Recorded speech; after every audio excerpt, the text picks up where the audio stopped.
It is a common misconception that economics is necessarily about money. The only thing it is necessarily about is scarcity. Anything that exists in limited supply is an economic concern, something with which we must be clever in our use. When a group of people has a limited supply of water, they ration it in order to use it as economically as possible. When a physicist says that different matter cannot occupy the same space at the same time, an economist takes this to mean that space exists in limited supply and so must be used economically. If different matter could occupy the same space at the same time, this would never be the case. The space on your desk or table taken up by your computer is not available for anything else. When a physician says that one should avoid vigorous exertion for 1 hour after eating, since blood circulation being allocated to exertion is not available for digestion, the economist hears that blood allocation exists in limited supply, and so must be used economically.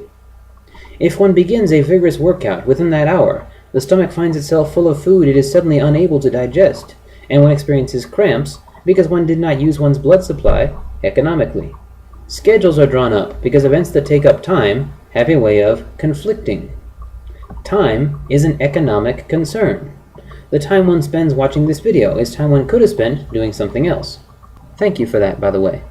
When one says, well, that's 10 minutes I'll never get back, one is bemoaning the uneconomic use of one's time. Money enters the picture when money itself becomes an economic concern, when it helps one to exchange whatever one has in abundance for whatever one has in scarcity. Of course, for this to work, one must have in abundance things that others want and also have in scarcity. But I digress. To describe money economically is to say that a dollar, or whatever currency, which has been spent on one good or service, is no longer available to be spent on any others. This is an especially important consideration when money itself exists in limited supply. This is why budgets are drawn up, and here we come to an unavoidable problem with religious charities. Join me, if you will, in a little thought experiment. Let's say that you and I each run charities. Let's also say that you and I each collect the same amount of money in the same amount of time. I use that money to buy food, water, and medical care. You use it to buy food, water, medical care, and Bibles. Every dollar applied to Bibles is one less going to food, water, and medical care. With that amount of money, my charity provides food, water, and medical care for 5 million people in the third world, but because you insisted on allocating some of that money to Bibles, you could only provide for 4 million. This is a less economic use of that money and those supplies. If you had insisted on using those resources the same way I had, you could have taken care of 1 million people more, but instead you left those million out in the cold just because you refused to leave the beliefs of those 4 million up to them. All I cared about was helping these people get back on their feet, but you had to insist on doing what you could to indoctrinate them along the way. Now it just so happens that reason is a function of the forebrain, while the more primitive emotions like fear, anger, and aggression are instead functions of the hindbrain. It also happens that the act of stimulating activity in the one has a way of impeding the function of the other. Indoctrination depends on preventing the use of reason, and so always takes the prevention of the use of reason as its highest priority. For this reason, indoctrination efforts always appeal quite heavily to the more primitive emotions. They always concentrate on stimulating activity in the hindbrain in order to impede the operation of the forebrain. I don't know if shame is also a function of the hindbrain, but appeals to shame have the same effect. This is why the likes of Kirk Cameron talks about things like circumnavigating the intellect. And Ray Comfort, whenever he interviews random people on the street, the first thing he always concentrates on is inducing them to a state of shame, so their forebrains shut down and they stop thinking. Whenever one sees one of these emotionally charged fire and brimstone revivals, one can be certain there is no thought taking place, no reason being used. Such is precisely the desired effect.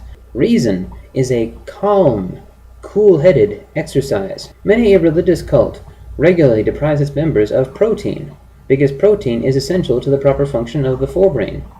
Well, other dietary nutrients are also essential to this function, and so starving people cannot think.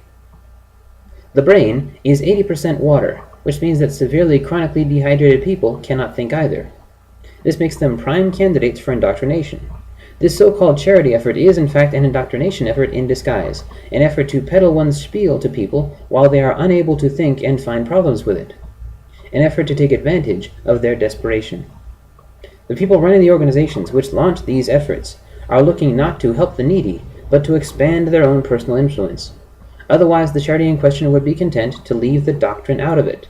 By coming to these people with the spiel you want them to just accept, right when they are most in need of the nutrients that enable reason, you are taking advantage of them. You are essentially sacrificing those 1 million, just so you can manipulate those 4 million. If you are helping people to survive, only so you can manipulate them, is that really altruism? Now I am told that Christianity relies on reason.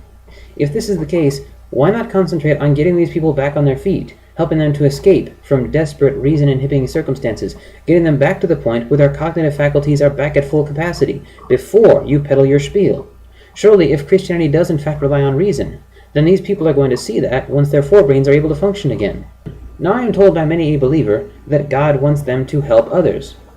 I am told that Christ once fed hundreds with a single fish and 5 loaves of bread, and curiously no Bibles.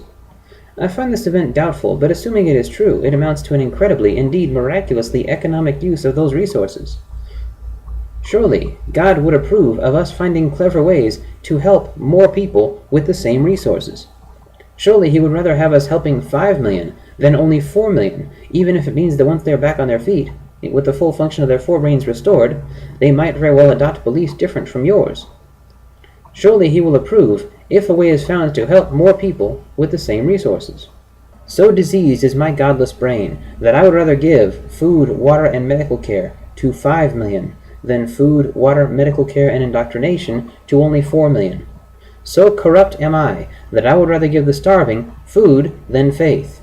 So utterly depraved am I that I would rather see the starving masses eating than praying.